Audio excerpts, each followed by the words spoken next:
Quelques mois de ce travailleur qui soutient avoir été victime d'une erreur de diagnostic il y a 2 ans et demi. Joël Veilleux n'a toujours pas reçu de prestation de la Commission de santé et de sécurité au travail. Toutefois, de nouvelles lectures de radiographie prises le jour de son accident lui redonnent espoir. Voici Ludovic Bourdage. Le jour de son accident, Joël Veilleux s'est fait diagnostiquer une déchirure au muscle pectoral gauche à l'hôpital de Val-d'Or. Cependant, sa douleur laissait croire à une fracture.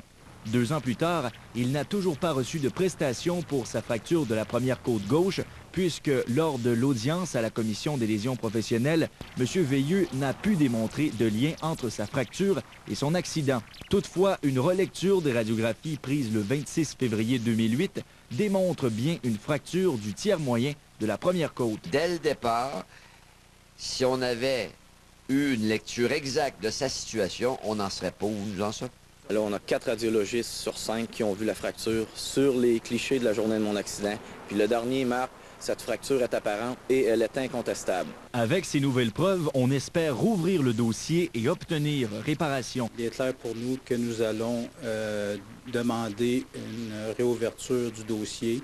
Nous allons écrire une lettre au ministre Sam Hamad. Et comme que je vous disais la dernière fois, M. Hamad voulait avoir des faits. Il va en avoir. En vertu de la loi sur les accidents de travail, les décisions de la Commission des lésions professionnelles sont finales et sans appel.